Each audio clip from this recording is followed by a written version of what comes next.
Hey, my friends, I'm Jeff Yalden. I'm in Highland Park, Texas. What a beautiful community. I want to thank you for letting me share with you what just transpired in this room. I just spent about an hour and 15 minutes with the youth pastors of a couple different churches, and they tell me it was the first time they've ever been brought together. And my job with them was to kind of talk to them about their influence on their teens, and it became such... I didn't get a chance to film it because I was rushing between programs today, but this was one of the most epically awesome talks that I think I gave, where I think it was more beneficial for me than it was them. And I want to take you on a journey. So I came back up. This talk is about, I think, getting your life closer to your relationship with God and fulfilling this void that is in our heart. So let me share with you a little bit about who I am. I'm a youth motivational speaker. I'm a mental health professional. I'm also a man that lives with mental illness. I'm diagnosed with major depression, bipolar type 2, and post-traumatic stress. Let me share with you what I went through with these young people. So the first thing I asked is, I said, what is happiness and success? And for you, it's different for you than it is for me. It's different for our children. It's different for adults. We all have different responsibilities. But ultimately, this is where we want to get to. We want to be happy. We want to be successful. But what does that mean? And so for me, as I live with mental illness, I've come to answer 3 questions every single day. The first question I ask is my life meaningful? Is my life fulfilling? Is my life rewarding? So those are 3 questions when I lay my head in the pillow at night that I ask. Is my life meaningful? Is my life fulfilling? And is my life rewarding?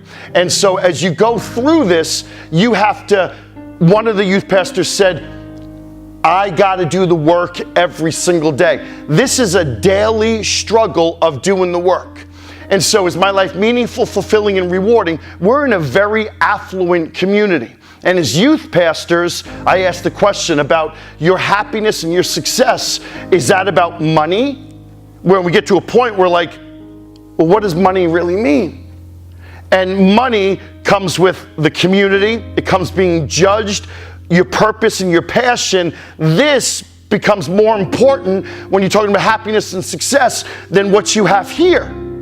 And so as we talked about being a youth pastor, ultimately we want to bring the kids to God. But here's the question that I asked them. In building the relationship with our young people, do we start off by bringing them closer to their higher power versus we as trusted adults have to answer 2 questions every single day? And if you're going to connect and make a difference in the lives of our young people, we got to answer yes to, can I trust you? And do you care about me? So, happiness and success, I talked about, is my life meaningful, fulfilling, and rewarding? And if you say yes, yes, yes, I think this is your happiness and success. But you have to be willing to do the work. And then I ask this question: who's the hardest person to get to know? Lately, I've been asking whether it's a student. Today, I asked a superintendent as well.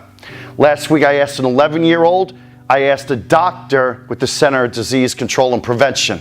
And the common ground right here, the common denominator, who's the hardest person to get to know? We say, ourselves. And so at what point are you going to get to figure that out? At what point are you going to get to know who you are? And are you going to be comfortable with who you are not? And I think that comes with time. I think it comes with wisdom and experience. And I think that comes with, it's okay to ask for help. It's okay to open your heart. It's okay to not be okay. And as you're asking these questions, happiness, success, who's the hardest person to get to know, is my life meaningful, fulfilling, and rewarding. One of the young ladies that was here, she talked about, well, she's 21, she's taken a year off of college, and I said to her, I says, why? She said, well, I want to do mission work.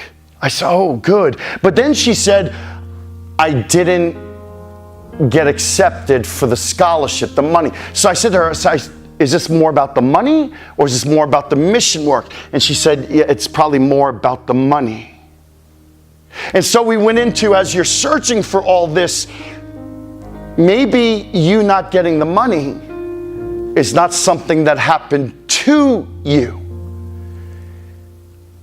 Maybe that happened for you. Because maybe not getting the money is something that's going to shape you to do what that meaning and fulfillment, those rewards are meant to be for you, and that's missionary work. You see, you can be the victim, but we want to be the victor. You can be bitter and angry, but you can choose to become better. So this isn't happening to her, this is happening for her, because maybe ultimately this is bringing her closer to her relationship with God. And the important thing here is there is a void in people's hearts. And that void, that circle, you see a lot of celebrities and actors and entertainers.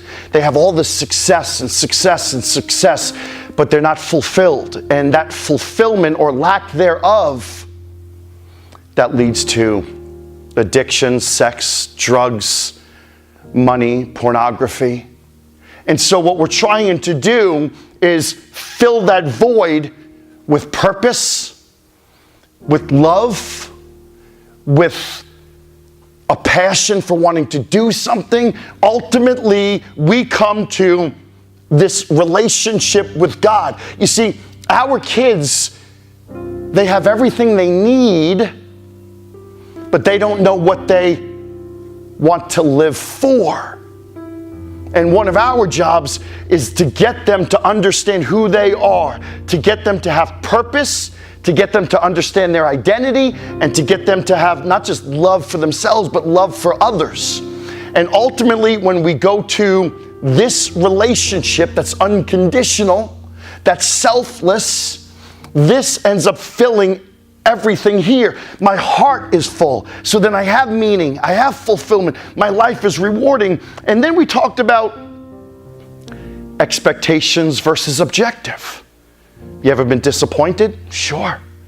And where does disappointment come from? Expectations not being met. So what if we decided to replace expectations with appreciation? What if we decided to replace expectations for the objective? And the objective is, what time do I got to be there? Am I ready? Did I have my breakfast? Did I do my self-care? What's in my toolbox? Am I prepared to be present and engaged? Because when you live by the objective and not the expectation, you're never going to be disappointed, and everything becomes now your responsibility. And so we talked about expectation versus objective. We also talked about titles versus testimonies. As you live your life and you're trying to figure this, happiness and success, what does that mean to you? Does it mean like living your life and working so hard to accumulate these titles after your name? Or does it mean your significance, your legacy? Titles people will never really remember or talk about. But your testimonies, long after they bury you and they throw dirt in your face, they're going to talk about the person you were, the difference that you made in someone's life. And that's where this fulfillment, this meaning comes from.